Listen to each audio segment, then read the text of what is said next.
प्रिय मित्रों, हमारी चर्चा मित्र के संदर्भ में चल रही थी। पूर्व में अपन ने मित्र के संदर्भ में कुछ चर्चा की थी। आज थोड़ा सा मित्र जो है उसको अपन विस्तृत करते हैं। मित्रता, हमें लगता है कि मित्र मात्र जो हमारे साथ में पढ़ते हैं, साथ में नौकरी कर रहे हैं, या हमारे सामाजिक लोग हैं, या हम राजनीतिक रूप से जहाँ भी रहते हैं वो हमारे साथ रहते हैं, वो हमारे मित्र हैं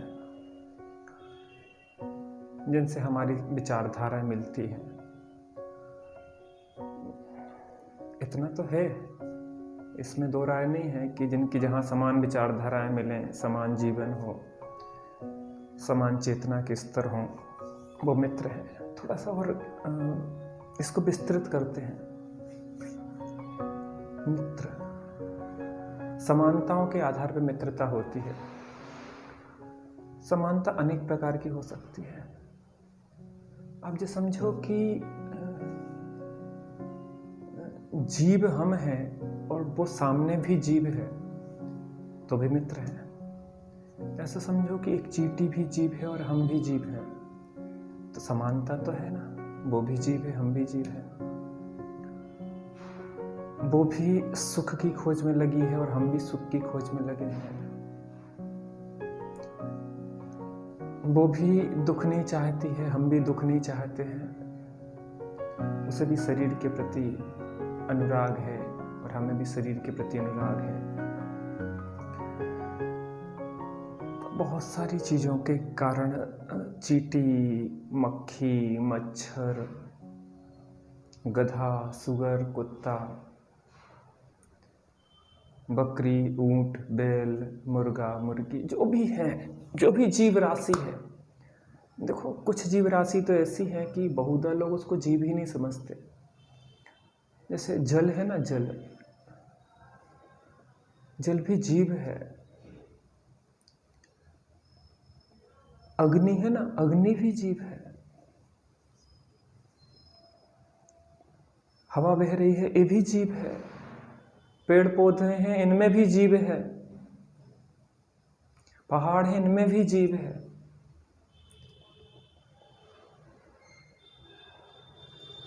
पहले तो सामान्य जो हमारे मनुष्य हैं उनके संबंध में चर्चा कर लें कि हमारे मित्र जो होते हैं हम उनका भला ही चाहते हैं। तो हमारे निकटस्थ जितने भी लोग हैं उनके प्रति हमें बहुत सद्भावना रखना चाहिए, उनके हित की भावना रखना चाहिए। हमेशा उन्हें अच्छे कार्यों के लिए प्रेरित करना चाहिए। बुरे कार्यों से उन्हें दूर रहें, इस बात की प्रेरणा देना चाहिए।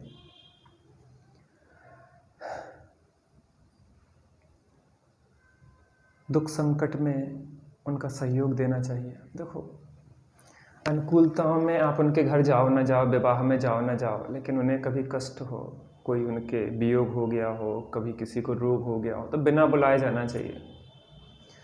मित्रता कोई औपचारिक संबंध नहीं है, एक हार्दिक संबंध है। हमने चुना है उसको।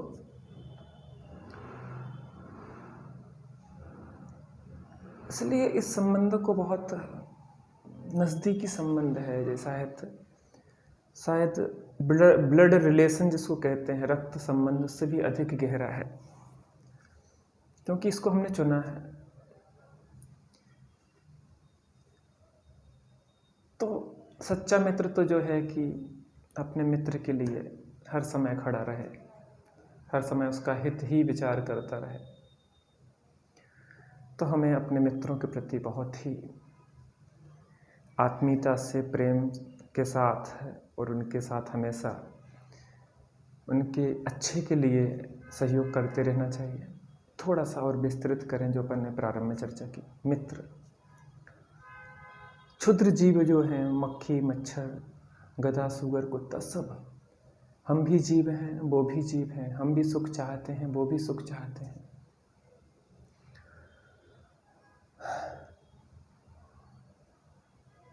वो भी संसार में भटक रहे हैं, हम भी भटक रहे हैं।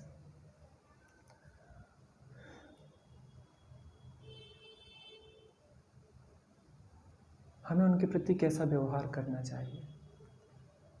जीवन एक निरंतर बदलने वाली प्रक्रिया है। जैसे हम दूसरे के साथ व्यवहार करते हैं, प्रकृति वापस हमें वही देती है। गेहूं का बीज बोएंगे तो गेहूं निकलेगा, धतूरे का बीज बोएंगे तो धतूरा होगा।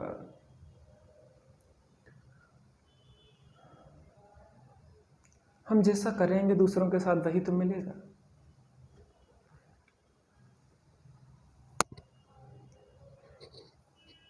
हमारा जीवन है कैसा आखिर? हम दूसरों के साथ कैसा करते हैं? सभी जीवों के प्रति, माने सभी जीवों के प्रति व्यर्थ में किसी को भी कष्ट नहीं दिया जाए।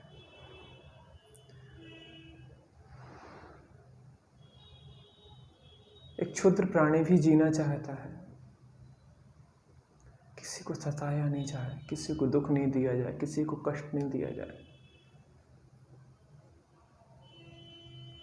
मच्छरों को भी मारो नहीं, वो काटते हैं, कितना काटते हैं थोड़ी सी जगह पे, तुम तो पूरा मार देते हो, पूरे प्राण ले लेते हो। ऐसा वो आपको गीत सुना रहा था, वो आपको जगा रहा था कि तू जाग जा, बहुत संसार में भटक लिया, अब और नहीं भटक।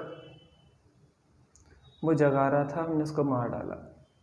अरे संसार में चैन की नींद सोने लायक नहीं है, इसमें तो सदाकाल कहते हैं कि जागते रहो, और हमें जगाने वाले को हमने मार डाला। हमारी ऐसी ही आदतें हैं। मुर्गे मुर्गी हमें सुबह से जगाते हैं, लेकिन हम उन्हें भी मार डालते हैं।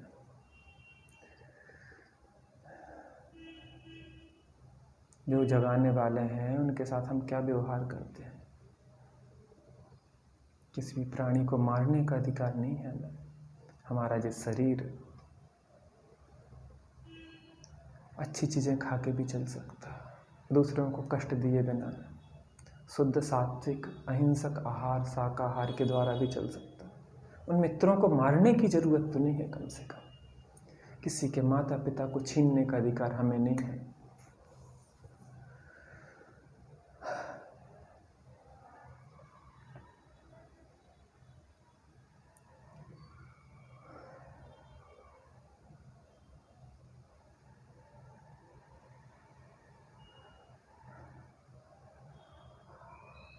भला किसी का कर न सको तो बुरा किसी का मत करना।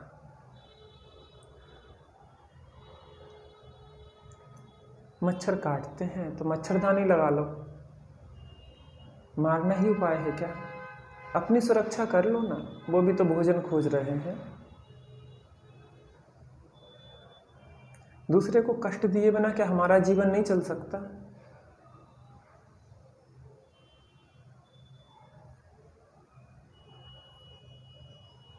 दूसरे प्राणियों को भी जीने का अधिकार प्रकृति ने दिया है। खाली हमें रहने के लिए नहीं है ये प्रकृति, सब प्राणियों को रहने के लिए है। जो मनुष्य जैसा हिंसक पशु कोई नहीं है जो सबको मार डालता है। शेर भी इस मनुष्य से डरता है, शेर को छेड़ो नहीं तो वो भी नहीं मारता। ये बिना मनुष्य है कि जो सबको कष्ट देता रहे। अरे वो मित्र हैं हमारे, हम भी जीव हैं और वो भी जीव है, मित्रता समानता है उनमें हमें। किसी प्राणी को कष्ट दुख तकलीफ पीड़ा देने का अधिकार किसी को नहीं दिया है प्रकृति ने। हिडोला है, घूम रहा है। आज हम इंसान हैं, आज वो पशु हैं, आप उसको मार डालेंगे, लेकिन कल आप पशु होंगे और वो इंसान होगा, वो आपको मारेगा। प्रकृति में बराबर हिसाब लगता है, बराबर हिसाब चलता है। यहाँ पे कोई बेईमानी नहीं होती। लौकिक क्षेत्र में बेईमानी हो जाए, लेकिन पारमार्थिक क्षेत्र में धर्म के क्षेत्र में बेईमानी नहीं होती है। यहाँ तो जो करता है व्यक्ति वैसा ही भोगता है। जैसे कर्म करेगा वैसा फल मिलेगा। फिर हम रोते हैं, चिल्लाते हैं, हमने किए क्या? अरे तूने ही किए। भीष्म पितामह के जीवन की घटना आती है। भीष्म पितामह जब बाणों की सैया पे लेटे हुए थे तो उन्होंने राघव से पूछा, हे कृष्ण, मुझे किस पाप का फल यह मिल रहा है कि मुझे इन बाणों सल्लों की सैया पे लेटना पड़ रहा है? उन्हें कि तुम अपने पूर्व भवों को देखो।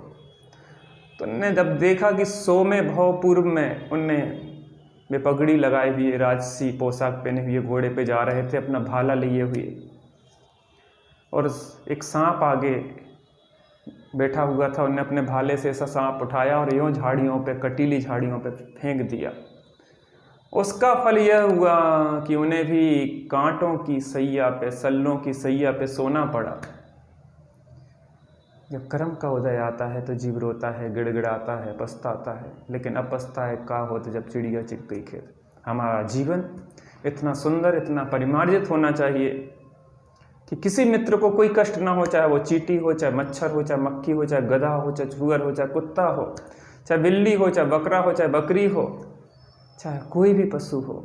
हम अपने निहित स्वार्थों के पीछे किसी मित्र को कष्ट देंगे तो भविष्य में वह हमें ही वापस मिलने वाला है। हमारा जीवन सुंदर, सात्विक, आनंदमय हो, सबके साथ हिल मिल के रहें, आनंद प्रेम से रहें। जीवन यही स्वर्ग हो जाएगा। वहाँ स्वर्ग देखने की जरूरत नहीं, वहाँ भी स्वर्ग है, वहाँ भी नरक है। हम अपने और नरक भी बसा सकते हैं यहीं पे, और स्वर्ग भी बना सकते हैं। जो हमारी दृष्टि की बात है। मैंने कहानी शायद आपको सुनाई कि नहीं सुनाई, कि एक व्यक्ति, एक घुड़सवार एक गांव के बाहर आके खड़ा हुआ। एक वृद्ध दादाजी वहां पे खड़े हुए थे। उस घुड़सवार ने वृद्ध से कहा, क्यों रे बुढ़े, इस गांव के लोग कैसे हैं? तो वृद्ध बहुत ही समझदार था। उसने कहा कि मित्र, पहले ये बताओ कि तुम जिस गांव से आए हो, जिस शहर से आए हो, वहाँ के लोग कैसे थे? तो घुड़सवार ने कहा कि उनकी बात नहीं करो, वो बहुत दुर्जन थे, क्रूर थे, कपटी थे, नीच थे, कमीने थे। मैं तो एक को भी जान से ना छोड़ूं, ऐसे लोग थे। उनकी याद नहीं दिलाओ मुझे। तो उस वृद्ध ने कहा कि यहाँ के लोग भी ऐसे ही हैं, चोर हैं, नीच है, कपटी है, कमीने हैं। ये गांव तुम्हारे रहने लायक नहीं है। वो 4 कदम आगे बढ़ गया। उतने में एक घुड़सवार और आया और बोला कि वृद्ध दादाजी, पूजनीय, वंदनीय, इस गांव के लोग कैसे हैं? मैं यहाँ पे बसना चाहता हूँ, रहना चाहता हूँ। वृद्ध ने फिर वही प्रश्न किया। उसने कहा कि जहाँ से तुम आए हो वहाँ के लोग कैसे थे? तो उसने कहा कि वहाँ के लोगों की याद नहीं दिलाओ, क्योंकि उनका याद करके उनकी आंखों में आंसू आ जाते हैं। बहुत सुंदर, सुशील, आनंद, बड़ा प्रेम करने वाले, बहुत सुंदर मित्र थे। उन मित्रों को छोड़ के आया हूँ अंदर में, आज भी टीस है। ऐसे मित्र बार बार हर किसी को मिले। मजबूरी में आना पड़ा, आना नहीं चाह रहा था, सबकी आंखों में आंसू छोड़ के आया हूँ। बुजुर्ग दादाजी ने कहा कि भैया, यहाँ के लोग भी बहुत अच्छे हैं, प्रेमी हैं, मित्र हैं, सबका सुख दुख में सहयोग देते हैं, बहुत ही प्यारे हैं, यहाँ से भी तुम्हें जाने की इच्छा नहीं होगी। वो घुड़सवार जो 4 कदम आगे गया था, उसने, क्यों रे बुढ़े, तू इसको कुछ बताता है और मुझे कुछ बताता है। कह रहा था मुझसे कि यहाँ के लोग बहुत खराब हैं, और उससे कह रहा है यहाँ के लोग बहुत अच्छे हैं। कि ले मैया, मैं किसी को कुछ नहीं बताता, आप जैसे होते हैं वैसा ही माहौल बना लेते हैं। आप अगर नरक में जीते हैं तो आपके चारों ओर नरक का विस्तार हो जाता है, आप अगर स्वर्ग में जीते हैं तो आपके चारों ओर स्वर्ग का विस्तार हो जाता है। और भविष्य में जो यहाँ नरक में जीता है वही नरक में जाता है, और जो यहाँ स्वर्ग में जीता है भविष्य में वही स्वर्ग में जाता है। निर्णय हमारे और आपके हाथ में है कि हमें कहाँ जाना है, स्वर्ग में या नरक में। अगर मित्रों को कष्ट दोगे तो नरक में जाओगे, मित्रों के सहयोग करोगे तो स्वर्ग में जाओगे। ये चुनाव हमारे हाथ में है। नमस्कार।